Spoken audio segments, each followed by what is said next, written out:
c'est... Donc nous accueillons Frigide Barjot. Voilà. C'est l'urgence de Pompidou. Et donc vous avez commencé par des romans policiers. Et... Ce que j'ai appris après, c'est que il y avait donc Charlton Heston, il arrive au dernier moment, il arrive trop tard pour lui faire changer d'avis. Il regarde par un hublot et il pleure. Et effectivement, et dans mon bouquin, et tu sais pourquoi il pleurait, Charlton Heston. L'autre il dit oui, c'est un bon acteur, il pleure. Il dit non. Edward J. Robinson était réellement en train de mourir d'un cancer de vessie, et Charlton Heston était le seul à le savoir. Ah oui, admirable. Et donc, ça, vous le garantissez. Ça, c'est vrai. C'est garanti. Voilà. Et le reste n'est pas vrai. Frigide Barjot. Donc, oui, pardon de ce retard. Mais qui a duré 6 mois. Et je viens m'excuser auprès des auditeurs et te remercier de m'avoir accueilli pour la dernière de Restons Courtois le mardi. Mais j'espère, on t'accueillera pour la nouvelle saison de Restons Courtois. Donc, fais-moi mourir.com du professeur Cosset. On avait participé à une émission tous ensemble déjà. Oui. Toi-même, la manière dont cette loi est passée, est évidemment une surprise agréable pour tout le monde. Penses-tu que les recours au Conseil constitutionnel vont avoir une chance d'aboutir? Penses-tu que la France est capable de alors, comme retenir un peu ce qu'elle a lâché? Mais alors déjà, je dois dire, pour y avoir participé malgré mon absence ici à Radio Courtoisie, nous avons participé avec notre association L'Avenir pour tous à un combat militant auprès des députés et des sénateurs, mais aussi des ministres, puisque nous avons passé notre temps à leur écrire, jusqu'à écrire à Brigitte Macron elle-même pour tenter dans un ultime effort, en lui rappelant qu'elle était quand même présidente de la Fondation des Hôpitaux de France, qu'elle était elle-même mère de famille, qu'elle était elle-même grand-mère, etc., qu'elle avait été dans des écoles catholiques, qu'elle était elle-même... C'est quelque chose qu'elle avait dû oublier il y a assez longtemps, à mon sens. Voilà, qu'elle était donc une fervente, enfin qu'elle avait élevé des générations de personnes quand même dans cette foi qui célèbre la vie, et que là, on allait inscrire la mort, ce qu'on lui a rappelé, au fronton de nos palais, de nos institutions et surtout des hôpitaux. Et... Je dois dire que on a vu se lever quand même un mouvement d'opinion profond auquel vous avez participé, docteur, avec votre superbe tribune dans Le Point qui m'a ravi, qui nous a ravis. Choisissez un métier d'avenir de euthanasiste. Qui m'a valu des injures épouvantables. Ça ne m'étonne pas, mais vraiment, vous nous avez... J'espère que ce livre vous vaudra autant d'injures que de remerciements, parce qu'il est... aussi féroce que cette tribune, il est beaucoup plus drôle, et surtout, il descend dans le détail de cette ignominie. Alors, et donc, je dois dire que il s'est levé un mouvement de contestation profond, alors que tout le monde disait, mais ça va passer comme une lettre à la poste, vous allez voir ce que vous allez voir. Et donc, j'ai fait un petit travail quand même dans le temps qui m'était imparti avant de revenir ici, c'est que j'ai pris les 4 derniers scrutins. Il y a eu 4 scrutins tout de même à l'Assemblée nationale. Et j'inviterai les gens ensuite à aller sur notre site parce que nous avons fait le comparatif des votes. Eh bien, je dois vous dire que depuis le 27 mai 2025, le contre a progressé. Dites-moi un chiffre à votre avis. Les contre ont progressé de combien de voix? Sachant entre la troisième et la quatrième, enfin entre la troisième et quatrième. Non, entre la première, le 25 mai, le 27 mai 2025, où le contre était à 199. Oui. Et là, on est tombé énormément là. À 241, nous avons gagné 40 députés. Bah écoutez, c'est pas rien. Alors que tout devait passer comme une lettre à la poste, là. Et nous avons alors perdu moins de pour, mais il y a surtout plus d'abstention et un nombre de contre. Et vous savez, je crois que le président, le Premier ministre Le Cornu voulait qu'on attende jusqu'en septembre pour le dernier vote solennel. Ça aurait été normal. Eh bien, vous savez quoi? Je suis sûr que la loi passait pas en septembre. Et c'est pour ça qu'Emmanuel Macron a tellement précipité les choses. Emmanuel Macron et Yael Braun-Pivet et d'une manière et tous les promoteurs de la loi. Les promoteurs, Yael Braun-Pivet maintenant donne des interviews partout avec des trémolos dans la voix, les yeux mouillés, en disant quel combat de 10 ans, de 20 ans, de 50 ans. Mais non, le combat, il commence maintenant pour que cette loi ne soit pas appliquée. Et vous me parlez, Richard, du Conseil constitutionnel. Je suis quand même absolument sidéré. C'est la première fois que je vois autant de saisines. Imaginez-vous qu'il y a 2 saisines de députés. C'est ça, oui. Il y a les sénateurs, il y a le président oui. du Sénat, et il y a surtout toutes les associations pro-vie. Ils sont allés de ce qu'on appelle la contribution parallèle, vous savez, la porte étroite. Et donc, ils ont...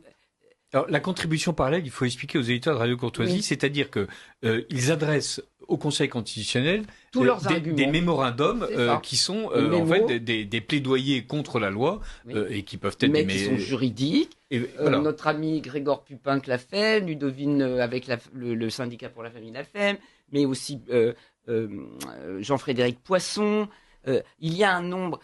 Aujourd'hui, le Conseil constitutionnel croule et il est obligé de tout analyser et il est obligé de répondre à tout. Il a 2 mois, mais il va bien falloir qu'il nous donne tous ses arguments. Ce que nous espérons tous, et vous aussi, je pense, c'est qu'effectivement, les établissements confessionnels, notamment les petites sœurs des pauvres, n'auront pas à fermer leurs portes. De toute façon, elles ont dit qu'elles n'appliquaient pas la loi, mais qu'elles ne seraient pas poursuivies pour autant. Et c'est quand même la moindre des choses, parce que ces établissements confessionnels... Mais moi, je vous dirais, très personnellement, que moi, je demande l'anticonstitutionnalité du principe de l'article 2. Il faut rendre inconstitutionnel l'article 2 qui ouvre un droit à mourir, qui en fait donne ce droit non pas aux individus, mais à l'État. Depuis, Richard, vous allez me contredire, mais je dirais que depuis 1789, les pouvoirs publics n'avaient pas le droit de vie et de mort sur les sujets. Ouais, enfin, il y a un truc qui s'appelle l'avortement. Oui, non, mais pardon, ça n'était pas un droit pour les personnes nées. Sur les personnes nées.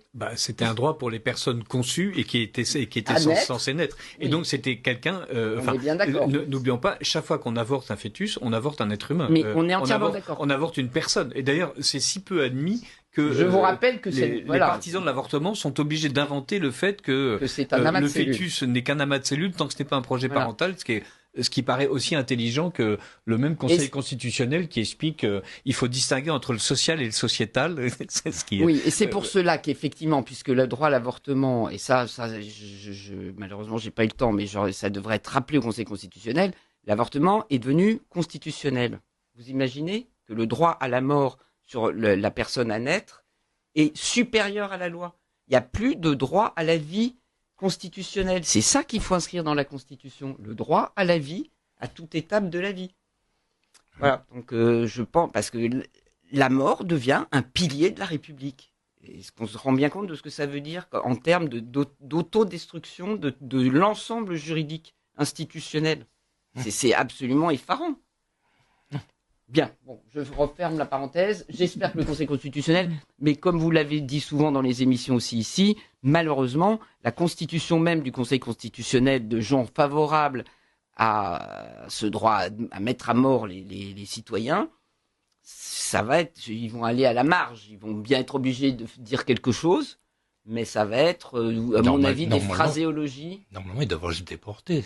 Les gens qui ont pris position avant devraient se devraient même déporter. pas avoir à juger, effectivement. Ah oui. Puisque donc effectivement plusieurs membres du Conseil constitutionnel actuels ont expliqué qu'ils étaient pour cette loi. Donc évidemment, on imagine mal qu'ils vont se déjuger et on imagine mal surtout l'impartialité de leur décision.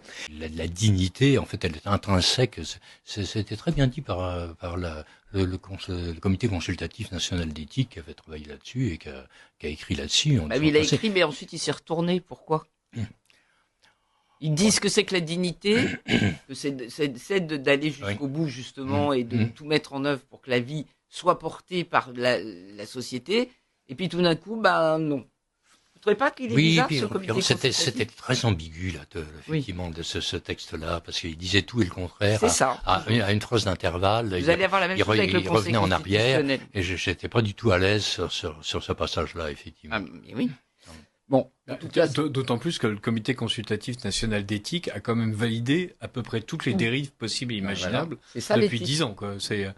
On a quand même, on a eu à sa tête quelqu'un qui considérait que les Chinois étaient un modèle intéressant à étudier y compris dans le trafic d'organes des condamnés à mort, quoi.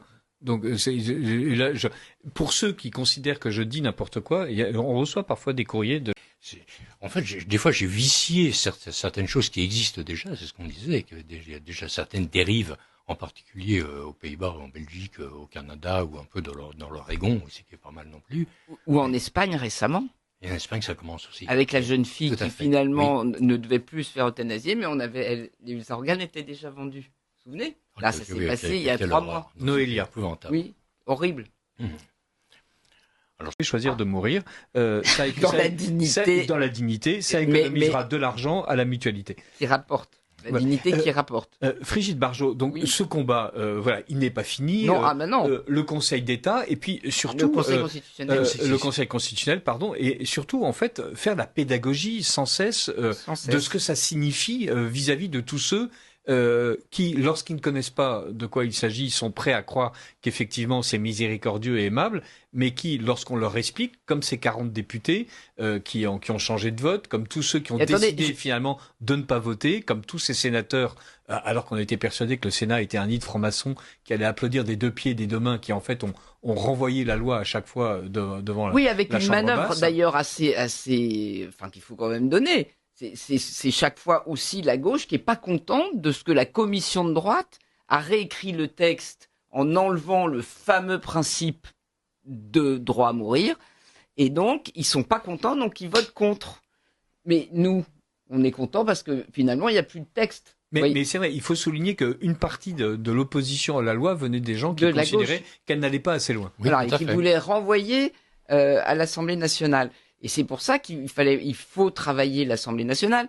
Et je me permettrai de dire qu'un grand moment, normalement, de débat démocratique va s'ouvrir avec l'élection présidentielle. Et je peux vous dire que là, on va commencer à remonter les manches et à aller en discuter auprès des candidats à l'élection présidentielle. Quand je vois que le parti qui a le mieux voté contre la loi, qui n'est autre que le Rassemblement national, même si on déplore 12 pour au final, oui, tout à fait. qui n'auraient pas dû... Enfin bon, bref, moi je suis allé jusqu'à m'exprimer auprès de Marine Le Pen pour lui demander qu'elle supprime la liberté de vote. Elle n'a pas toujours été bien entendue, mais bon. En tout cas, toujours est-il que tous ces gens vont faire campagne avec une candidate qui, pour la première fois, en tout cas à l'heure qu'il est aujourd'hui, est très bien placée dans les sondages. Et nous entendons des sons de cloche différents dans ces porte-paroles. Certains disent on ne reviendra pas sur la loi, mais on va faire attention à ce qu'elle ne s'applique pas. Et d'autres disent il faut abroger la loi. Je pense qu'il n'y a pas d'autre point de vue. Quand on défend la nation, la patrie, on défend ses citoyens. Donc on fait tout pour qu'on ne les mette pas d'abord à mort avec tout ce que vous venez de déployer comme argument, de précipiter la société vraiment dans dans l'inhumanité, dans la post-humanité, je dirais même. Eh bien, ça va être de faire inscrire dans les programmes des candidats et dans les professions de foi le retour sur cette loi. Quand vous savez qu'il y a des députés de chez Emmanuel Macron, comme Olivia Grégoire, ma députée du 15e que je connais bien parce que j'allais la voir sur tous ces sujets vitaux, etc., eh bien, elle a fini par voter contre. Vous voyez ? Donc, on se rend compte que l'action, la pédagogie commence véritablement à peser. Et sachez, j'ai une autre information qui est assez impressionnante. Il y a Frigide. Non, c'est pas impressionnant, mais c'est étonnant. Le groupe Horizon de Édouard Philippe, qui va être candidat, eh bien, à votre avis, est-ce qu'il a voté majoritairement pour ou contre la loi ? Le groupe Horizon. Allez, on va dire contre. Eh ben oui, à 2 voix. Mais c'est impressionnant. Donc, quand vous faites un pourcentage sur les votants, ça fait 54% de contre à Horizon. Ben, monsieur Édouard Philippe, voilà, on va aller vous voir aussi avec ça. Alors, nous en sommes là de la réflexion. Et je pense que, comme beaucoup de gens, mon beau-frère Carl Zéro va voir les candidats sur la défense des enfants et la protection contre la pédocriminalité. Ben, nous, on va aller faire, avec beaucoup d'autres personnes, j'en suis sûr, et d'autres associations, le siège des candidats pour l'abrogation de la loi. Je vous rappelle même que Olivier Falorni, pardon de vous couper, a dit qu'il fallait pas mettre le mot euthanasie parce que c'était péjoratif, ça rappelait la loi des nazis. Bah donc c'est bien qu'elle existait alors. Et c'est pour ça qu'il a dit, ils ont dit aide à mourir dans la dignité, coin, tout ça. Pour pas dire euthanasie. Voilà. Oui, très, très bonne vidéo d'Olivier Falorni expliquant pourquoi il ne faut pas employer les mots des nazis pour désigner la même chose. Merci beaucoup Frigide Barjot pour le combat que vous menâtes ces derniers mois et que vous allez continuer et grandement. Merci à tous les auditeurs de Radio Courtoisie de nous avoir suivis pour ce Restons Courtois. Voilà, c'est fini, c'était le dernier de la saison, mais voilà, le 24 août, tout recommence et Ligne Droite et le reste des émissions de la matinale et de la soirée. Très bonnes vacances à tous. Bonnes vacances. Merci beaucoup.